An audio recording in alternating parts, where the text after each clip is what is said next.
Arvind YouTube channel पे आप सभी का स्वागत है।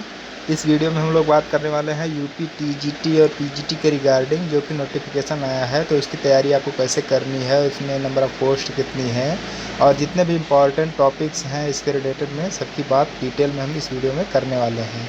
तो बात करें हम यूपी पीजीटी की, तो पीजीटी में जो टोटल नंबर ऑफ़ पोस्ट आए हैं वो हैं आपका 12 और टीजीटी में है जो कि एग्रीकल्चर बैकग्राउंड के लिए है, उसमें आपका आया है 47। ठीक है, तो इसमें पीजीटी के लिए सबसे बड़ी क्वेरी ये है कि इसकी क्राइटेरिया क्या है, मतलब इसमें कौन से एमएससी होना चाहिए, क्या होना चाहिए।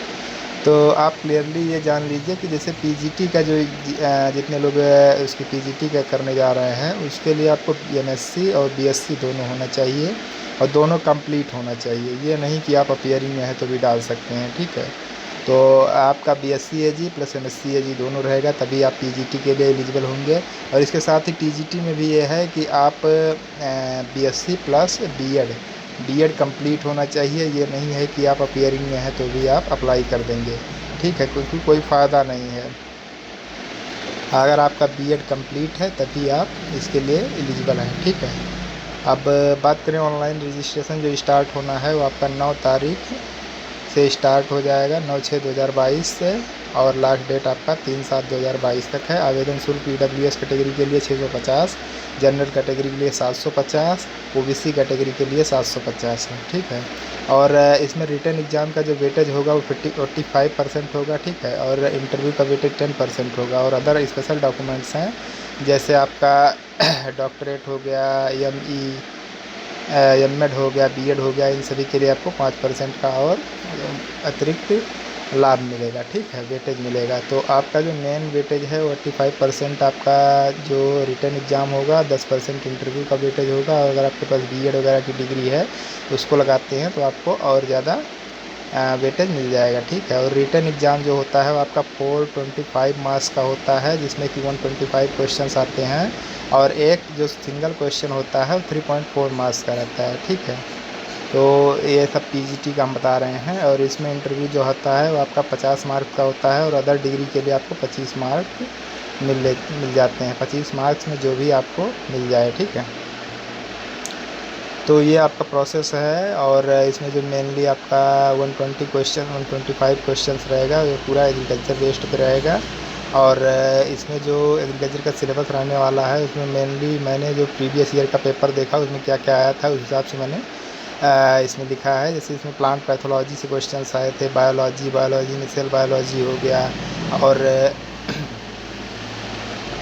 ये प्लांट से रिलेटेड हो गया, सॉइल साइंस हो गया, जनरल एग्रीकल्चर हो गया, एक्सटेंशन हो गया, animal husbandry, agronomy, agriculture economics, horticulture, entomology, fruit preservation से क्वेश्चन आया था, फर्टिलाइजर से क्वेश्चन आया था, मेट्रोलॉजी, सीड साइंस, इन सभी टॉपिक से क्वेश्चंस आए थे। और जो मोस्ट इंपॉर्टेंट टॉपिक्स हैं जैसे प्लांट पैथो हो गया, एक्सटेंशन हो गया, इसमें नंबर ऑफ़ क्वेश्चन ज़्यादा आते हैं। एनिमल हस्बेंड्री हो गया, एनिमल हस्बेंड्री एंड डेयरिंग से भी ज़्यादा क्वेश्चन आते हैं और एग्रीकल्चर इकोनॉमिक्स से भी ज़्यादा क्वेश्चंस आते हैं। ठीक है, और एग्रोनॉमी से तो आते ही हैं। सॉइल साइंस में आपका फर्टिलाइजर हो गया, इन सभी टॉपिक से ज़्यादा क्वेश्चंस देखने को मिले हैं प्रीवियस ईयर के जो पेपर था उसमें। तो इस हिसाब से आप लोग तैयारी कीजिए और प्रीवियस ईयर का पेपर पहले एनालाइज़ कीजिए कि उसमें कहाँ कहाँ से टॉपिक से क्वेश्चंस आए हैं।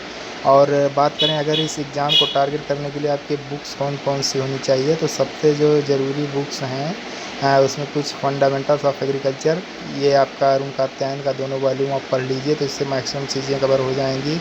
इसके साथ ही नेमरा सुंडा और फिर एस आर कांटवा से डायरेक्ट क्वेश्चन पीजीटी में देखने को मिले हैं। तो आप लोग एस आर कांटवा को जितनी बार लगा के जाएंगे या फिर जितनी बार उसको रिवाइज किए रहेंगे उसका फ़ायदा आपको एग्ज़ाम में देखने को मिलेगा, क्योंकि मैक्सिमम नंबर ऑफ़ क्वेश्चंस वहाँ से देखने को मिले थे प्रीवियस ईयर के पेपर में। अगर आप पीजीटी का भी पेपर को उठा के देखेंगे तो उसमें भी नंबर ऑफ़ क्वेश्चन काफ़ी मिले हैं जो कि आपका एस आर कांटवा में दिए गए हैं। तो कांटवा और ये नेमरा सुंडा और अरुण कात्यायन ये तीनों बुक्स सफिशिएंट हैं। और इसके अलावा अगर आप करना चाहते हैं तो एक्सटेंशन का थोड़ा कहीं डीप में स्टडी कर लें और एग्रीकल्चर इकोनॉमिक्स का भी कर लें। और इसके साथ ही आपका सेल से रिलेटेड जैसे कि आपका ये सेल वाला टॉपिक है और इसके साथ ही आपका जो प्लांट का टॉपिक है इसको भी अच्छे से कवर कर लें, सेल बायोलॉजी और प्लांट बायोलॉजी। ठीक है। तो क्योंकि यहाँ से क्वेश्चंस अच्छे खासे आए हैं और यहीं से क्वेश्चंस आपके फंसते हैं, क्योंकि एग्रीकल्चर वाला तो सबको पता रहता है कि एग्रीकल्चर में कौन सा सही होने वाला है, लेकिन अदर टॉपिक्स जो होते हैं वहीं पे प्रॉब्लम होती है। जैसे कि बायोलॉजी हम लोगों का बैकग्राउंड नहीं है तो वहाँ पे दिक्कत होती है। तो इसलिए आप थोड़ा थोड़ा मतलब बायोलॉजी का जो मेजर पोर्शन है, जो मैक्सिमम एग्ज़ाम्स में आता है, जनरल चीज़ें जो बायोलॉजी की हैं उसको ज़रूर जानते रहें, ठीक है।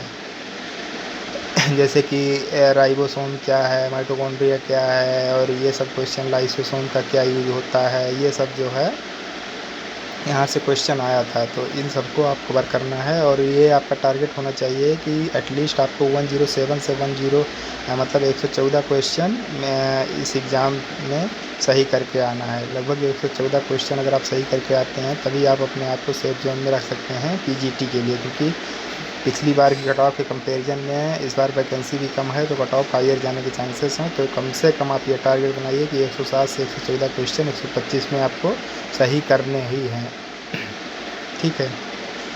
और उस हिसाब से तैयारी में भी लग जाइए।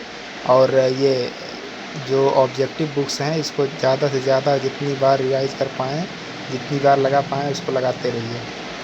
ये वीडियो आपको कैसी लगी है कमेंट में ज़रूर बताएं। और अगर आप चैनल पर नए हैं तो प्लीज़ इस चैनल को सब्सक्राइब ज़रूर कर लें और इस वीडियो को लाइक करें और ज़्यादा से ज़्यादा शेयर करें। मिलते हैं नेक्स्ट वीडियो में और उस वीडियो में हम लोग देखेंगे कि पीजीटी में कौन कौन से टॉपिक्स को किस किस हिसाब से तैयार करना है। धन्यवाद।